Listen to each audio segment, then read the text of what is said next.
Take Paws has been made possible by support from the following Community Foundation of Broward funds. And by Broward County Animal Care and Adoption, where you can adopt a new best friend for life.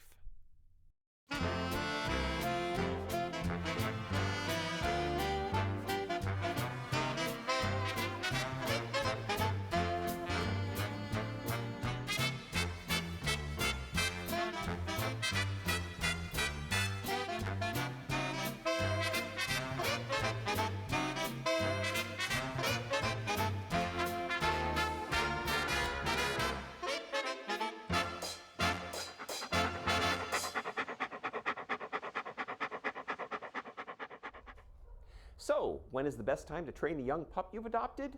Now. No, I mean it. Right now. Don't wait to train your new pup. The good news is, it's never too late to begin.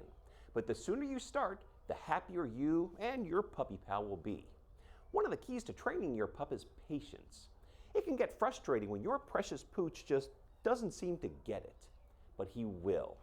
Pets don't speak the same language as we do.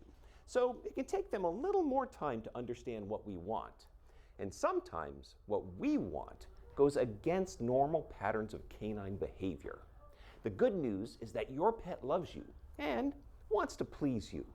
You can show them you love them back by taking the time to learn the best and most positive way you possibly can to communicate with them.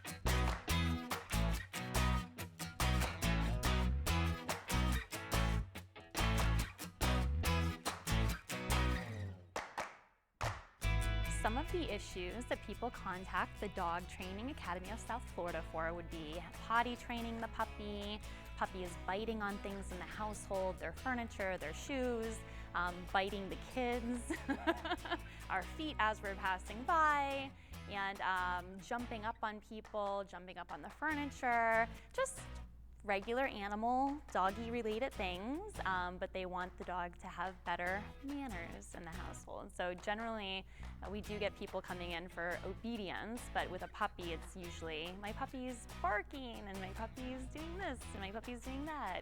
So we have to deal with all that stuff first.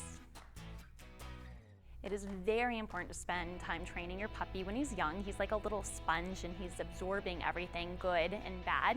And we really need to work on their socialization skills when they're young like that, because this is where they're very open to learning about new things and investigating new things without that scary aspect to it. So we try to get people in here as early as possible with their puppy. As long as they have a set of vaccinations, they're coming to a private facility and they get to work on those skill sets in a very controlled environment with instructors that know what they're doing and know what they're looking for. And if we see an issue, then we can go ahead and help you through that issue. The amount of time you need to spend training a puppy is pretty much every moment that you're with him, he's learning something, whether it's good or bad, it's going to be up to you. Now, when we teach formal obedience, I only recommend teaching them for a few minutes at a time, as many times a day as you want to. But when you're with the puppy and you're not training him in an actual session, you just want to make sure that you're not letting him do things that you normally wouldn't want him doing. And what I suggest people do is when you see the puppy doing something that you like he's just laying down, hanging out, chewing on his bone, let him know he's doing an excellent job doing that, because if he keeps getting a lot of attention for that stuff, then he's going to keep doing it more. And that's training right there. You might not be sitting down and officially training the dog at that moment, but it's a moment that they're learning still. So you want to make sure you keep up with that. Well, at the Dog Training Academy of South Florida, we are a positive training facility, and we do recommend that people use whatever motivates their dog. And every dog is going to be different. Some puppies love food, so we might say, hey, use their puppy food for training or use some treats for training. Some puppies love toys like rope toys or balls, and we can use that to train them instead. And some puppies just like petting and praise. So you really have to look at each dog as an individual and find out what motivates that dog. If your dog loves playing with another dog, that's a motivator. He can do something for you before he gets to play with the other dog. If he loves going for a walk, well, just walking out the door is a motivator. So he can do something for you before he gets to go out the door. Now, if the puppy was doing something we don't like him doing, like maybe barking out the window, then we would just remove him from the situation. If he was pulling on the leash trying to get to another dog, we just wouldn't follow him. We wouldn't let him get reinforced for pulling on the leash if you decide that's something that you don't want him doing. So with positive training, we do a lot of management, and we'll use things like timeouts as a correction tool. But you really want to focus on all the good things your puppy is actually doing, and you want to figure out what motivates your puppy, and you want to make sure you're having your puppy work for that. We choose as trainers to use positive training techniques, especially when we're working with young puppies, because they're in a very critical socialization period, and you really don't want to scare them during that time and cause them to shut down. So with positive-based training techniques, we encourage the dog to, explore their options. If we like something, we reinforce it. If we don't like something, we don't. And the dogs are very, very good at learning what works for them and what doesn't, and they still maintain their personalities, and they still have a lot of fun. And in the future, it makes it really fun to teach them things like agility and trick training and doing all of that fun stuff that you'd want them to be motivated to do and have fun doing. Here at the Dog Training Academy of South Florida, we usually have about 8 to 10 puppies in a class. And we like having a larger class like that when we're training the puppies, because it gives us a lot more options for socialization with the other puppies. We can find puppies that match each other personality-wise a little bit better, because not all puppies like each other right away. And then on top of that, we do a lot of people socialization too. So everybody has a puppy in class, and now we have 8 to 10 people.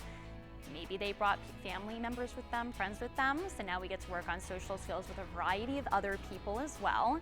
And that's one of the other benefits to coming and doing a group training class. And then on top of that, you're working your puppy around distractions right from the beginning. So you're teaching them, it's cool to look at that stuff, but it's better to pay attention and work with me as well. So if you start training like that early on, you really shouldn't have an issue with them later as adults being able to focus and pay attention to you. I love training puppies because, one, they're adorable. Who doesn't like a puppy in their arms and working with them? And they're just so open to learning, and I love watching an animal that hasn't been trained before formally. I love watching them learn.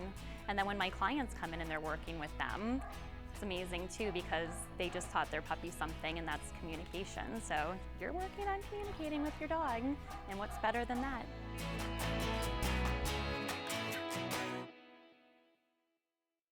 If you'd like to help support Take Paws through sponsorship or by making a donation, call 754-321-1000 or go to BECON-TV.